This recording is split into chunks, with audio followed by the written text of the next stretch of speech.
This podcast is for informational purposes only and does not constitute legal, tax, investment, financial, or other advice. It is not intended to cause or induce breach of an existing agency agreement. Hello? Hello? Hello? This is the Vancouver Commercial Real Estate Podcast.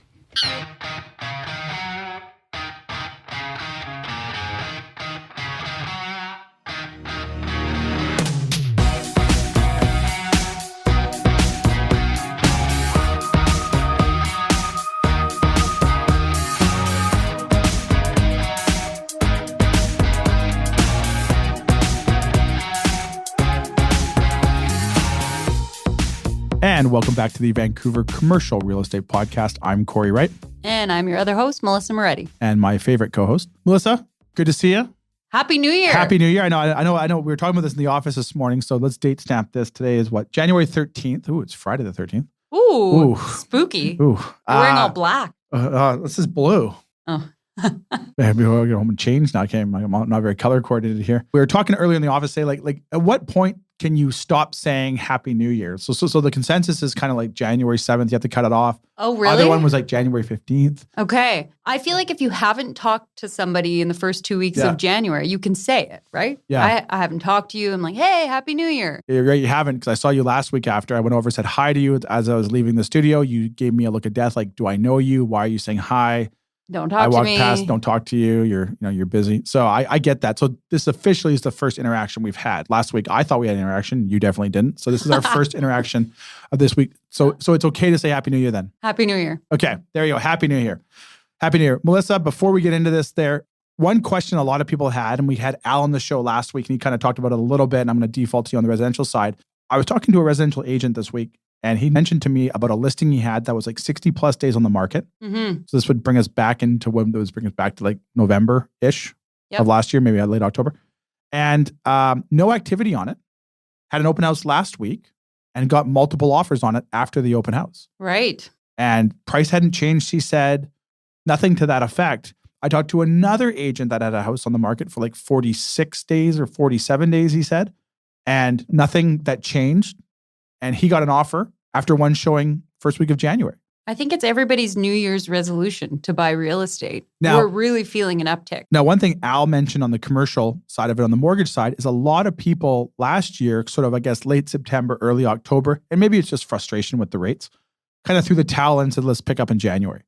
Did you guys see much of that in the residential side where now you're starting to get an uptick in calls and interest? I know you said earlier this morning you kind of feel it. Like, are you seeing that on the front lines? Yeah. So obviously we feel it. We see it and feel it before the stats ever come out, and we kind of have an idea of how things are going. And I feel it for sure. The last few weeks, you're getting a lot more interest in, what's happening. Hey, I'm looking for the spring, all of this type of conversation, right? So I'm feeling it. So you think we're going to be in for a decent first quarter? I would say we're approaching that. Yeah. Cautiously optimistic. Cautiously optimistic. And one reason why we need to have a good first quarter, because we were talking before we hit record this morning, you were trying to figure out, do I want to live in Penticton? Do I want to live in North Vancouver? I was kind of say, hey, buy both, figure it out. And then through that conversation, you mentioned about a significant other that might be part of the equation now. Yeah.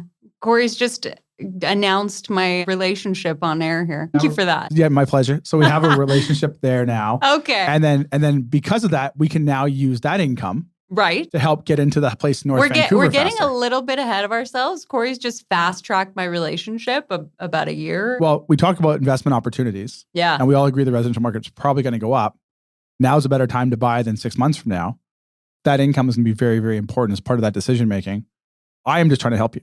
I'm not fast-tracking. The key is partnerships. There you go. Yeah. Partnerships. On today's show, we have Rod MacKay of our Vancouver office today, who's here to talk about the top 5 investment markets for the commercial industry that we pick for 2023. Now, Rod was here last year, and we did it for 2022. We brought him back on the show for this year. We go through our top 5. One of them might be surprise, number 5. Might be a little bit of a surprise to most people.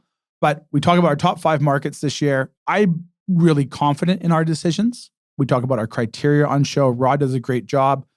The one thing I loved more than anything was you were judging the markets based on country music festivals that were either in or around those markets, Or opportunities. or the opportunities that exist for a country music festival in that market. So clearly a country music fan. Country music fan, absolutely. Not my number one genre, but it's there. But it's there. And I A think good country festival, you can't beat it. So I would ask you who you like, but we're going to make all the listeners wait for that because you do mention there on the show some of your favorite country artists. So without further ado, let's get to Rod MacKay of William Wright, Vancouver, talking all about the top 5 investment markets for 2023. Can't wait. Enjoy, guys.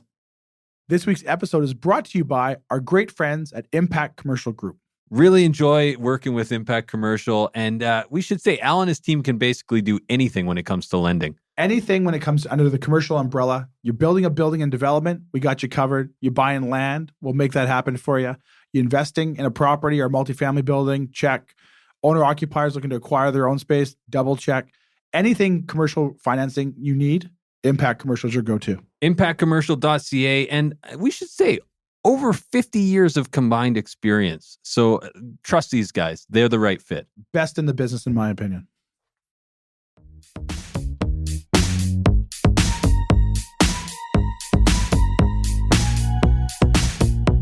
Okay, so we're here with Rod MacKay of the William Wright Commercial Vancouver office. Rod, how are you doing today? Doing well, thanks. Thanks for having me on again. My pleasure, Rod. So you're back here again.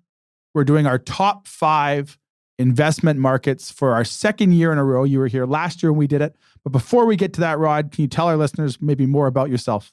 Yeah, definitely. So born and raised in Vancouver, lived here my whole life, grew up in Kerrisdale, and ended up at William Wright Commercial after about 7 years in the hospitality business. Been here for the last 5 years. Amazing. And you've been a pleasure to have, and you've done an amazing job in our Vancouver office. So best guy to have on the show here for our top 5 markets. So we'll just recap the criteria we put into this, and we'll also touch. So last year we came out with what we felt would be the top 5 investment markets out there. And our criteria mainly is, what are markets that you have a great opportunity to get into now that you'll probably see a higher than average return on your money in the foreseeable future? So if a city is not on the list, like Surrey is not on the list as an example, not because Surrey is a bad investment, but it's because Surrey is a higher price to get into that market.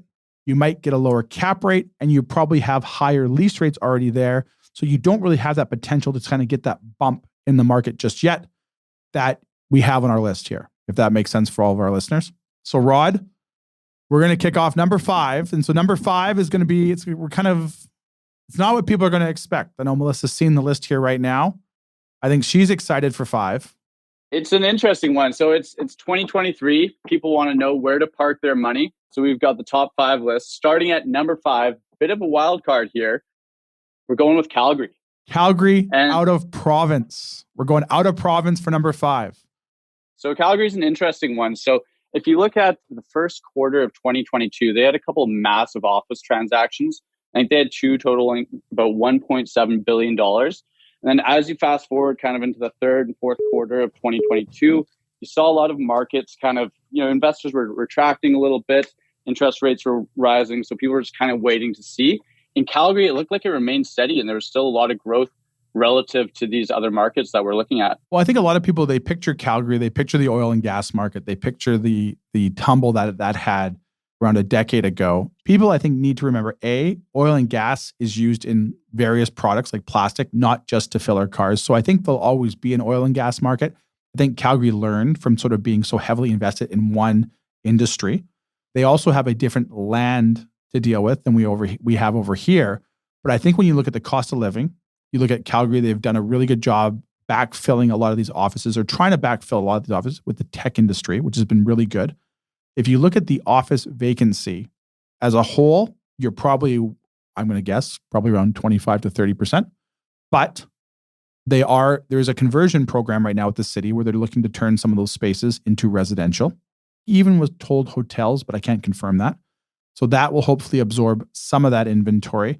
But I think Calgary's done a really good job trying to diversify itself right now. The cost of living is there.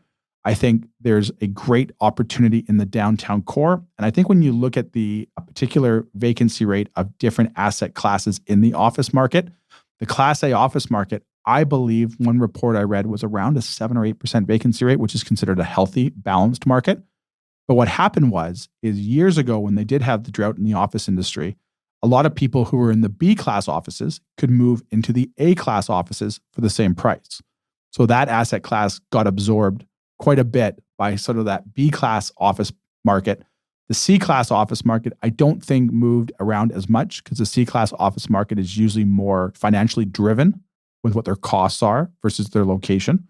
So I think when you start diving into certain asset classes, like maybe the Class A office market, the industrial market, especially when you look out in Balzac there on the outside of the ring roads, where a lot of companies like Anthem Properties have acquired tons of acres. There's a reduction on the property taxes versus Greater Calgary. There's a lot of opportunity there that I think you'll find that it's not going to be, fully diverse until maybe like a 3 or 5 year period, because there also has already been a little bit of a bump there. But I think it's a very safe investment. I think it's something that's going to have a slower growth than you might see in some of our other markets on this list. But I think it's a market that we need to put on there now, because Calgary, I think, over the next 5 years is going to be a great opportunity for a lot of people to enter that market that otherwise maybe hadn't thought of it over the past 10 years. Yeah, and I think, you talk about the cost of living. I think there's been a big push from Alberta and specifically Calgary, trying to get people to move from other major metropolitan areas just based on the cost of living alone. I mean, the cost of a condo compared to what it is in Vancouver kind of pales in comparison. You put a lot more cash in your pockets buying a condo out in Calgary than you can here in Vancouver. Well, Melissa made a good point before we went on. Calgary's also home of Cowboys, the nightclub. Yeah. I've never been personally, but You've heard through friends. Yeah. You've heard through friends. I went there for the 100th anniversary for the Stampede. Now, is that a whole nother podcast on its own? Could be, actually, yeah. We'll have you back another time there. So number 5 on our list this year, out of province, Calgary. And we will also put a whole bunch of disclaimers there. We don't operate in Calgary. We don't operate in Alberta. We don't know it the same as we do BC. I was going to say, is this a segue into William Wright is coming to Calgary, or? You know what? Honestly, mum's the word on that right now. Okay. Mum's the word on that, but stay tuned. But we don't operate in Calgary. We don't know the market the same. Obviously, a lot of this has been derived by various reports we've read and followed that market for the better part of about 5 years now and followed the trends to sort of see it. There is a lot of excitement around it.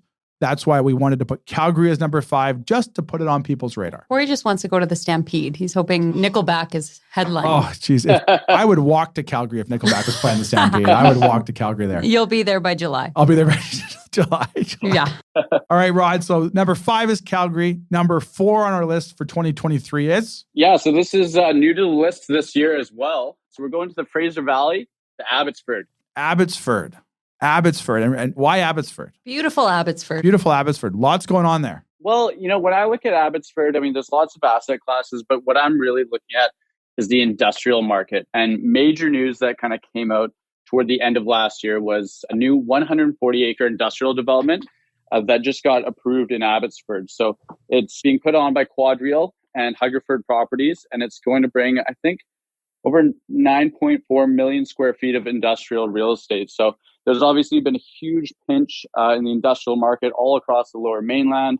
And, this should really help ease some of the tension there. And with it being so close to the border, I think it's just going to become, more and more of a major hub for the industrial asset class. And I think there's some crazy numbers coming out of there too. I think there was a parcel of land that was under an acre that went for something crazy like 5.4 million. So, numbers pushing 6 million an acre there. It looks like a good place to invest. Well, I think when you look at Abbotsford too, for all those who've sort of driven up to Coquihalla and the Hope Princeton and then gone on to, the BC interior markets or even up to Calgary, is Abbotsford, I think, has a great opportunity for a logistics hub. And when you look at the Molson Canadian brewery, or Molson Coors brewery, that moved from Vancouver out to Chilliwack, a lot of companies have moved into that Fraser Valley region that definitely have the logistics to go up into the interior, up into the Caribou, over into Alberta. That's coming down, I experience coming down from the Kelowna office and the Kamloops office, is sometimes one of the longest drives can be when you hit Abbotsford just to get to Vancouver.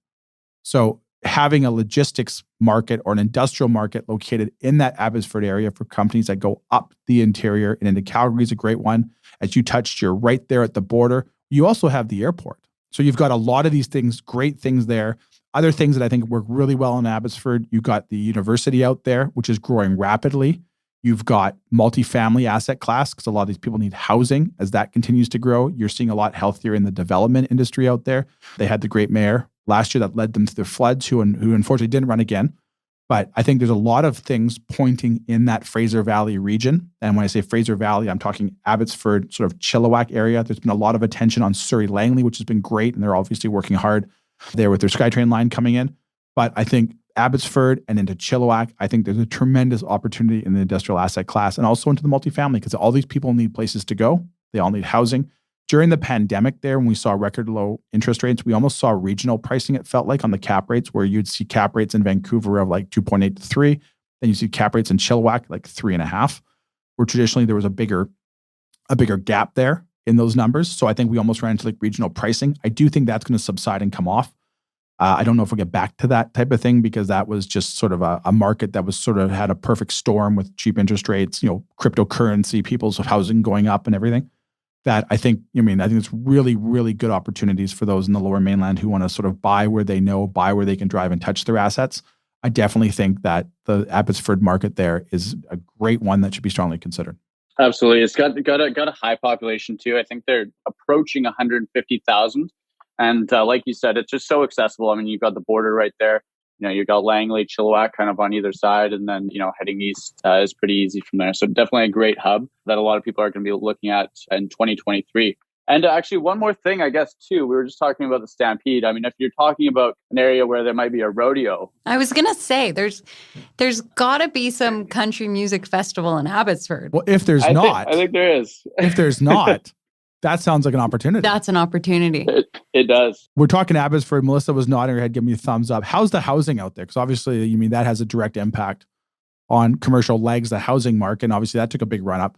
Yeah. How's the housing market out in that Fraser Valley area? Yeah. I mean, full disclosure, we work mostly in Vancouver. But, from my knowledge, their pricing has come down significantly from what it was at the peak, for sure. So definitely could be some opportunities out there, too.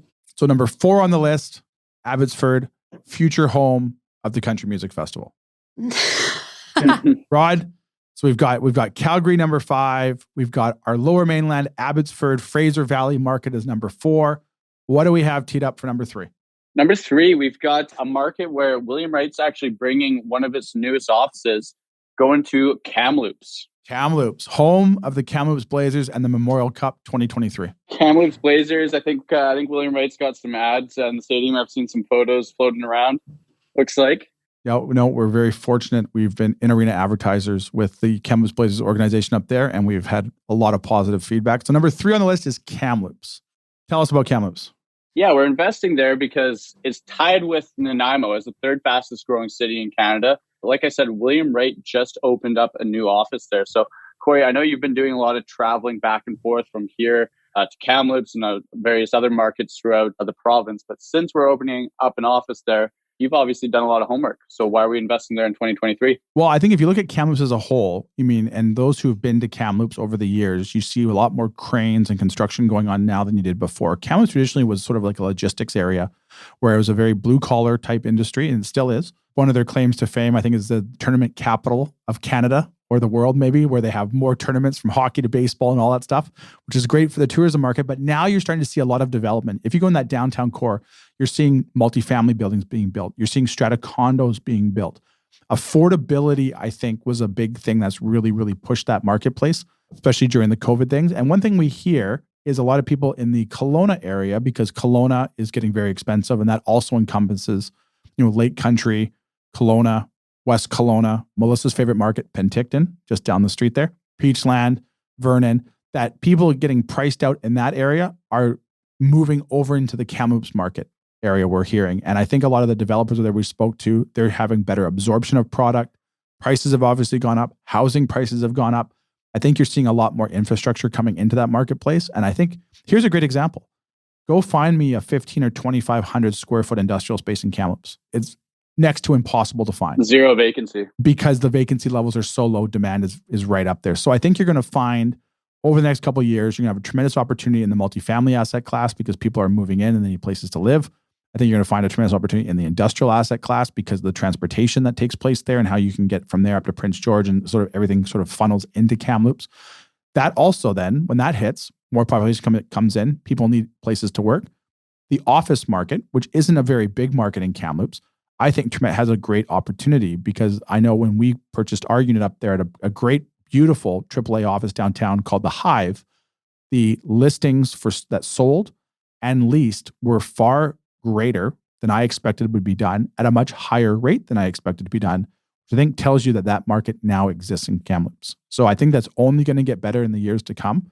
I think of all the major markets that we kind of talk about in BC, being the Lower Mainland, Victoria, Nanaimo, Kelowna, Kamloops. Kamloops is probably the one that lags those ones right now, which I think has the greatest runway ahead of it. Now, it may take a little bit longer to hit that runway, but I think getting into that market now over the next year or 2 years is a very, very smart investment. I don't think you're going to get rich overnight, but I think if you play the medium to long game, it will be a tremendous investment. And I know from a brokerage standpoint, there's lots of people that are asking about Kamloops. There's a lot of big companies that are asking about Kamloops that never asked before, which is an indication I think that market is the next one that's probably going to take off in BC. That if you get in now and you can hold a couple of years, I think you'll be very, very pleased. And I just want to say it's probably a 40-minute drive to the best country music festival. This is the real reason. Merritt. The Merritt. Rock and River. Is it Rock and River or is it Merritt Mountain? Rock what do and they River, call it now? It's Rock and River. Rock and River. Yeah. Rock and River music. I'm not advertising it, but No. I was there. Are you an investor in that festival somehow? Because you got on that really Very, quick. very small investor. Are you a country music fan?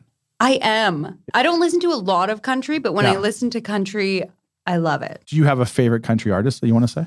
Ooh, you know what? I rediscovered Randy Houser after the music festival last summer. Oh, so you attended this thing? I did. Oh, well, tell this. You know what? My full disclosure, my dad lives in Merritt. Okay. He thinks it's God's country. I question that, but you know, So the festival was good. it was great. It was great. Highly recommend. So Randy Houser. Anyone else? Tim McGraw was there. Tim McGraw. I mean, I'll be honest with you. I love Tim McGraw. Huge country fan. Behind Nickelback. I went and saw Tim McGraw. I think I was like 16 years old. And it was Rogers Arena or General GM Place at the time. And he came out and his first song was Tiny Dancer by Elton John. did you cry? I'm going to cry. I'm going to cry. It was one of the best live songs I've ever seen. And I just saw Elton John sing the song, this year. Me too. Right? I was there. So Tim McGraw did a phenomenal job. So I will second Tim McGraw behind Nickelback, but slightly before Michael Bublé. Okay. So there you go. Kamloops. 40 minutes away from Rock and River Fest. 40 minutes away from Rock and River Fest. Not only a great investment, but for that 1 week in July, you're 40 minutes. You can drive home at night. You don't have to stay in the campsite. You can just drive home at night. You're so close. But that's kind of the fun of it. You got to stay. You got to stay. Okay. I'll take your word on that. Okay. All right, Rod. So we've got Kamloops as a number 3 market this year. What comes in at number 2? Yeah, number 2, turning to the list for the second year in a row. No surprises here. Going with Kelowna. Kelowna as number 2. So I think this one will have a lot of questions around it because Kelowna's been not only a local investment hub, it's been a national investment hub. International companies are now looking there. So a lot of people, it's already had a big run up. Why does it get on the list? You said Surrey's already overpicked through, or the opportunity isn't as good there. Kamloops or Kelowna might be the same. Rod, tell us more about Kelowna. Yeah, so I think there's a bit of a theme here. When we pick our top 5, obviously you went over some of the criteria, but one thing that kind of remains pretty constant is population growth.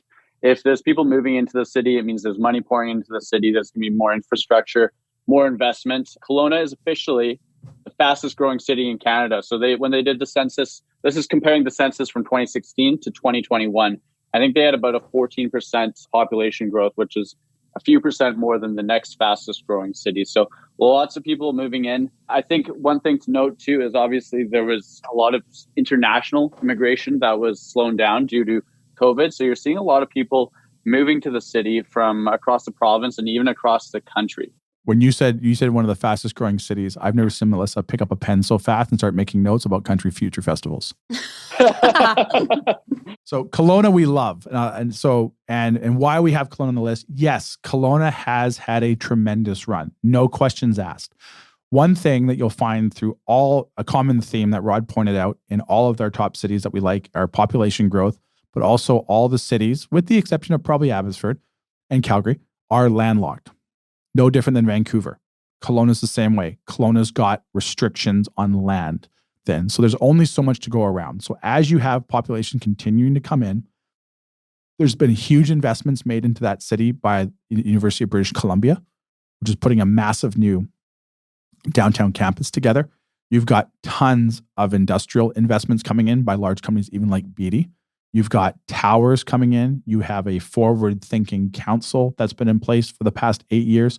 The new mayor now, obviously he's new in the position, so we'll see how that plays out. But previous to that, a forward-thinking council.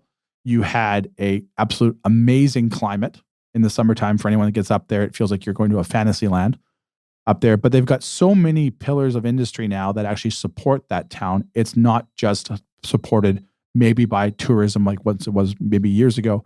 You've got real estate, you've got construction, you've got education. When those all happen, the new hospital has to expand. So you've got so many pillars there now filling that marketplace that I think right now, because COVID, obviously things took a massive run and they were a big beneficiary in that, you're now seeing a little pull off. I think that will return in the coming years just because the population growth is so big that right now you can probably buy something in that market that maybe a year ago you couldn't have bought just because the offers were so chaotic. But also you might be buying it at a little bit less than you would have bought it for a year ago. And as we mentioned on the last episode last year, talking about markets to buy in where you have a big transition or a big increase in the industrial rates, the office rates, and the retail rates because of the population growth and the attention it has, you have an opportunity that you can buy something in that market now for maybe a slight discount from where it was a year ago. But I think there's a tremendous runway on that market there.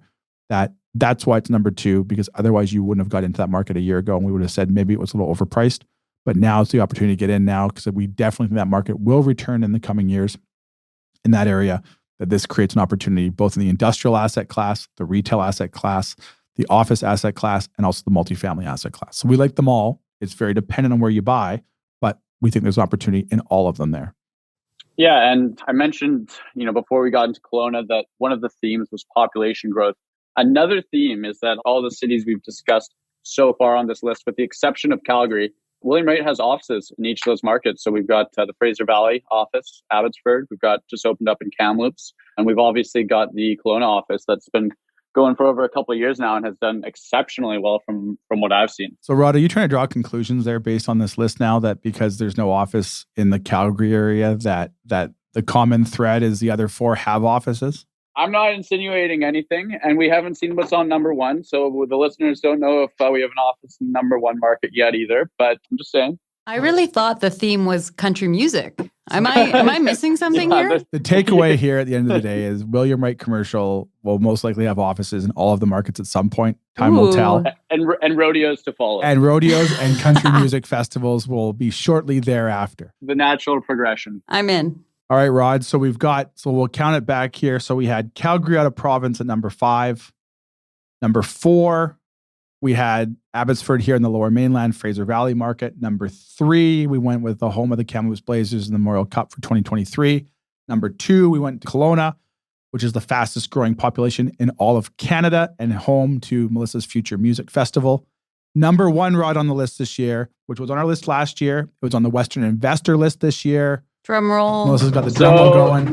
Well, before I say it, last year's number 1, we had Victoria, I believe. Yep. That was in 2022. Yep. Investors in 2023, you know what they're doing? They're packing their duffel bags full of cash. They're getting in their cars.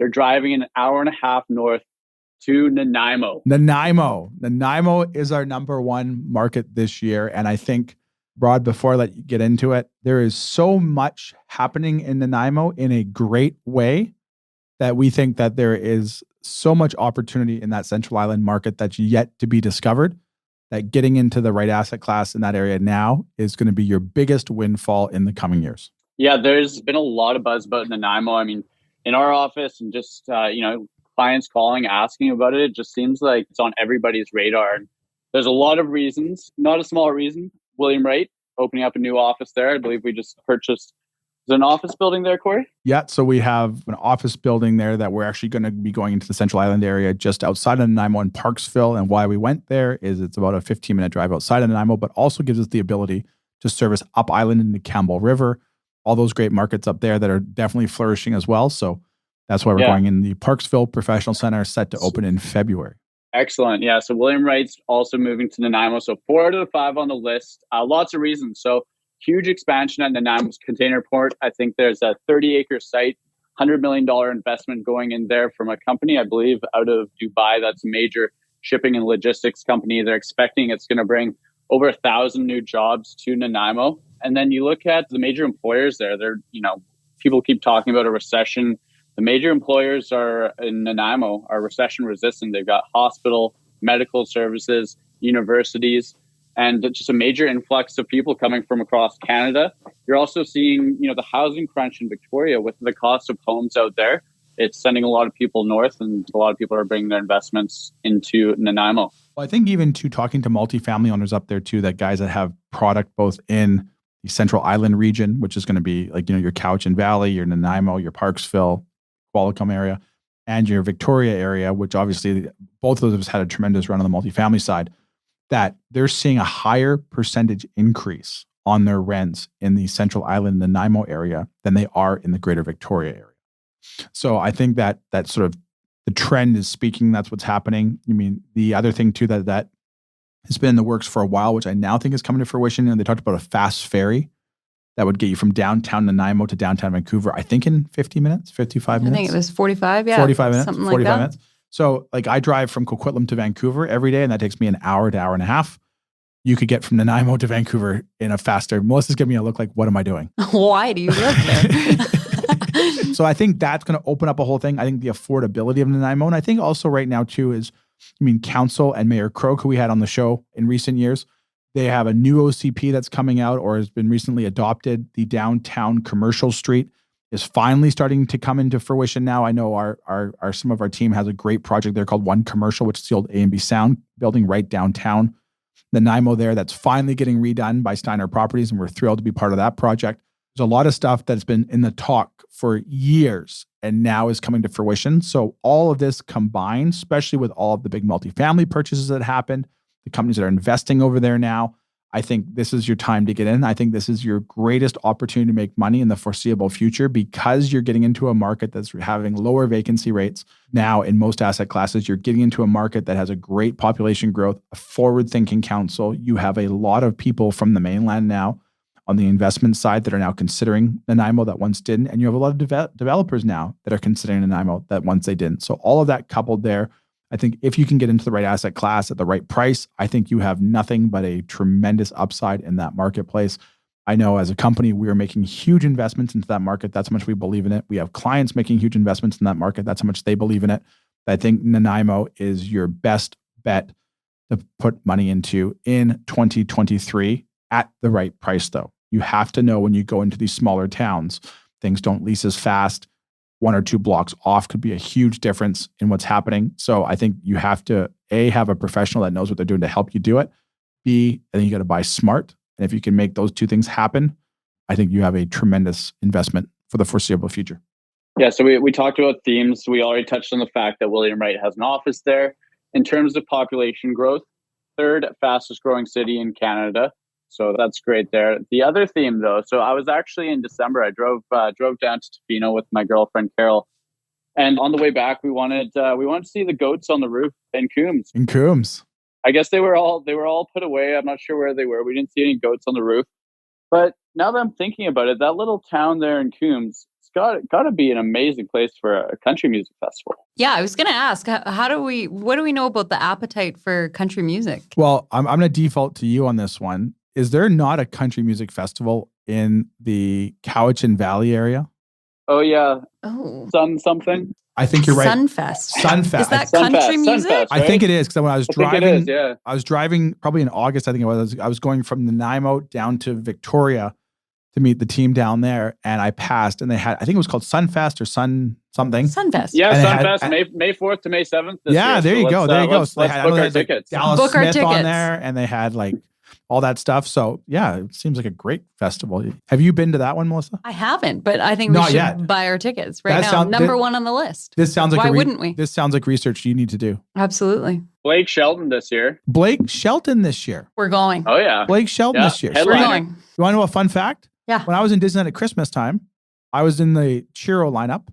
My wife starts cold calling me rapidly.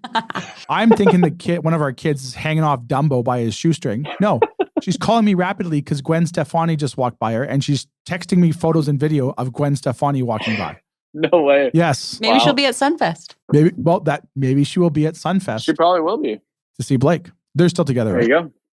I think so. I'm not too Yeah. up to date on my celebrity gossip, but let's just assume they are. Yeah, no, I think they got married. Yeah. So Blake, Sheldon. Who else is coming next May? Here, Melissa's taking some notes right now. I think they've just announced the headliner. Oh, just and Blake Shelton. Yeah, I'm just looking at it right now. So Blake Shelton, and then more artist announcements coming soon. Now, do you need anybody else if you have Blake Shelton? Like Blake Shelton's enough, is he not? It's all filler from there, I think. It's all But, filler. It's all filler from there. There's lots of great country music artists out there. Lots in BC too. For all of our listeners here, let's run down that list one more time. Can you take us from number 5 down to number 1? Yeah, so we started out of province, Calgary, for the first time for our list, top 5. And then we moved to the Fraser Valley, number 4, Abbotsford. Number 3, Kamloops. Number 2, Kelowna. And then we just talked about the number 1 market to invest for 2023, Nanaimo. There you have it. So Rod, thank you once again for joining us here. You did this last year with us. We're making this an annual thing. We have you on to go through this list. But before we let you go, we have our 6-pack of lighthearted questions we ask all of our guests. And I know you've gone through this before, so we're not going to give you the opportunity to say no. We're going to force you to stick around for 2 more minutes. Is that okay? That's all right. The 6-pack is powered by our great friends over at Red Point Law. Oh, the guys at Red Point Law are fantastic, Cory. For all your legal needs when it comes to commercial real estate, visit them at redpointlaw.ca. All right, so we have our 6-pack here. Melissa, do you want to kick us off with number 1? Number 1, Rod, what is your New Year's resolution? Apart from going to more country music festivals. New Year's resolution, I guess. So it's not really resolutions. I guess it's more goals. One of the bigger ones that I've set for this year. And actually, now that I think about the date of it, it could be tough to go to the Sunfest. May 7th, I'm going to be running a marathon. Oh. Hopefully. I've signed up for it. Whether I run it or not, we'll see. A full marathon. A full. Amazing. Yeah, 42K. Well, I'd say Melissa would be there to cheer you on, but she's going to be at Sunfest doing some research. I'm going to be at Sunfest. Doing I'll some let research you know. there for us. I'll take pictures for you. All right, Rod, that's awesome. Number 2, what was the best Christmas gift you got this year? Best Christmas gift I got this year. Well, I would say my girlfriend Carol got me this new Garmin watch, which I had a Fitbit before, which was awesome. It counts your steps, your heart rate, tracks your sleep and everything. And I thought I didn't need anything better, but she got me this Garmin watch that's just amazing. Like the amount of, the technology that it has and what it can track, and especially if you're pretty fit, it's a great watch to have. So you're pretty fit is what you're saying. Well, he's doing a marathon. No, I'm trying to be. I'm trying. Yeah, He's doing a I'm trying marathon. to make the listeners think Part of the that, goal. But yeah, it's part of the goal. I can barely watch a marathon, never mind run it. Like Rod's fit. I will second Rod's best gift because when Rod was walking around the office, he was showing everyone. He was bragging about it. So it definitely is his best gift of the year. That's for sure. It looks a lot sharper too, I gotta say. Right. We're big Apple Watch people in my office. I don't know why, we just are. But have you had an Apple Watch? How does it compare? What are your thoughts? I haven't. My girlfriend actually has an Apple Watch. I would say the difference is, most people have iPhones, myself included. I think in terms of syncing up, I think Apple Watch is probably the way to go. This one's a bit more of an outdoorsy thing. Like you can download GPS maps if you're planning on going for long hikes where you're not going to have any kind of reception or anything like that. And it's also solar powered too. So if I get stuck out in the woods, then, I think the battery lasts almost 3 weeks. I think we're going to have to reach out to this watch company and ask for some money here. That sounds like an advertisement if I've ever heard one. Yeah. All right, Rod. Number 4, what's a book you would recommend for our listeners in 2023? Yeah. So I guess we keep talking about themes here. So if we're talking about running and being fit, I just read this book by David Goggins called Never Finished. He's an interesting guy. I think he was the only guy to be a Navy SEAL, I think a Marine. He was, in the military and the Air Force. And he does, like ultra marathons where in this book, he mentioned like he was running this 240-mile race that is, I think it's in Moab, Utah. So I think it's, 8,000 feet altitude. And he just kind of goes through some of his stories. And he's a crazy guy, but it's pretty impressive, not just what he does physically, but mentally. Wow. So, and just so you know, too, that was number 3. I said number 4 there. Melissa quickly gave me the look of death and like pretty much like, figure out your numbers over here, kid. Can't count. So my apologies. That was number 3. 40 under 40, but he can't count. Well, we counted backwards for the top 5. Now we're counting forward. Yeah. True. I can see where the confusion is. Thank you, Right. Rod. Your job is safe. All right. Now, number 4 now. All right. Number 4, you found yourself on death row. What's going to be your last meal? Oh, it's going to be probably a 48-ounce bone-in ribeye. We're going to do lots of mushrooms, probably some asparagus, all well-seasoned, lots of olive oil on the vegetables, and then I'll be happy. That sounds really good. That's a lot of meat. Yeah, that 48 ounces is probably a little big, but I guess I don't need leftovers if I'm on death row. When Melissa made a comment earlier about you must be in shape with your watch and your marathon here, like you're about to die and you're eating asparagus and vegetables. If for my last meal, I'm going to eat as much pizza as I physically can before I go down, because at that point, who needs my arteries? You're about to die and you're eating vegetables, Rod. Who cares about digestion? If we did this podcast in December, it might be a completely entirely different answer. Let's fair. Put it that way. Okay, that's fair. Next question. What are you currently binge watching on Netflix or Amazon right now? Yeah, so actually just finished last night, The Lincoln Lawyer. It was a movie done by Matthew McConaughey back in 2004, and they've kind of done a remake series of it. I think it came out this year. I'm not sure. I started watching it a couple weeks ago and just finished the 10th episode last night. But yeah, really enjoyed the show. I know, Cory, you're a Suits fan. There's lots of appearances in court here, so it might be one that you might want to check out as well. There you go. But I'll have to add that to my list. I'll put that right behind my kid's favorite show we're watching right now, which I think is like Coco Melon or something we're watching. So that's my number 2. That's your number 2. Yeah. Okay. That's good. Yeah. So we're on the same page. So I'm previewing Coco Melon for you right now. Perfect. All right. Number 6, best advice for our listeners in 2023. We're getting into the mindset wellness podcast space here. Yeah, definitely. So I think it's going to be a very different market than what we've seen over the past couple of years. I mean, in a low interest rate market, anybody can look like a genius broker or genius investor. But, in 2023, it's going to be a bit different. So I think you really need to lean on people for advice. So call up your broker, talk to them. We've got lots of experts that work in all kinds of markets all over the Lower Mainland and across BC, as discussed today. Have a chat with them, see what they're seeing, and then put your best foot forward. All right, Rod, speaking of that, how can our guests find out more about what you're doing over at William Wright Commercial in Vancouver? Yeah, so we're just at 605 Robson Street, just right downtown here at Seymour and Robson. So feel free to drop by anytime, or you can reach me on my cell, 604-763-5510, or shoot me an email, roderick@williamwright.ca. Well, Rod, thank you once again for doing this again this year. I know we did it last year. You did a tremendous job as always and brought all the research to the table. We appreciate it, and I'll see you back at the office shortly. Thanks Rod. So much. That was a lot of fun. All right, Rod. Thanks a lot. You. Take care. Bye-bye.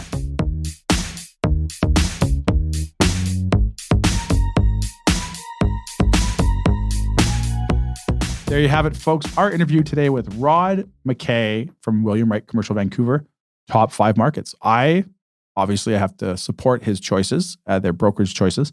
Number 5, going outside of province to Calgary. Again, as we sort of threw in there, we don't operate in that marketplace, but we follow it quite diligently. I think it's a great opportunity for those who understand it and want to get in it and have a good outlook on the area long term. Love to hear it. And for you, as we discovered on the show, you are a country music fan. Accurate. Tim McGraw. Everyone's favorite. Randy Houser. Now, again, remind me who Randy Houser is. Like if you say a couple songs, I'll probably recognize the song name, but I can't picture Randy Houser. Oh my gosh. Okay, let me just quickly look up a Randy Houser that you would recognize. If we had the technology, we could actually play it for everybody, but I don't think we have that technology available to us. Oh, okay. So Running Out of Moonlight. You'd recognize it if you heard it. I'm going to play it for you after. I'll play it for you after. There you go. So 2023, I think we all agree there's a lot of optimism in the air. You mentioned in the intro there about the residential market. You're feeling the optimism right now. It kind of feels like things are picking up. I think in commercial, there's a lot of money pent up on the side.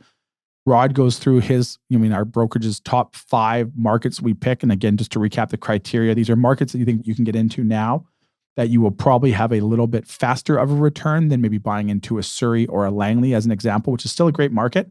But because there's been so much infrastructure brought in there, so many things have come in, it might take a little bit longer because you're just paying more money to get in there. So all these markets, they do come with risk nonetheless because they are secondary and tertiary markets. But I think there's a tremendous opportunity for above average returns in these markets. And I think as those populations grow, you're going to see things grow in these areas probably at a faster pace as a percentage than you would maybe in Vancouver. I think that's the word for the year. Opportunity. 2023, opportunity. Speaking of opportunity, Kelowna Country Music Fest. I'm in. There you go. Stay tuned. Stay tuned. All right, guys, thank you so much for listening. If you are looking to find out more about William Wright Commercial and how you can reach us on our website at williamwright.ca. You can call our Vancouver office anytime at 604-428-5255. Let us know what you're looking for. We'll put you in touch with the best agent we feel for your asset anywhere in the province. You can send me an email, Cory@williamwright.ca. Always happy to talk real estate, hear about the show, hear about our guests, some ideas. We've got a lot of tremendous guests lined up well into March already. So we got lots coming down. And for those who want to buy or sell residential, Melissa, how can they get a hold of you? You can email me at melissa@vancouverrealestatepodcast.com, or you can call me 778-869-4477. Excellent. Thank you so much for listening, guys. All right. Have a great week. Subscribe today.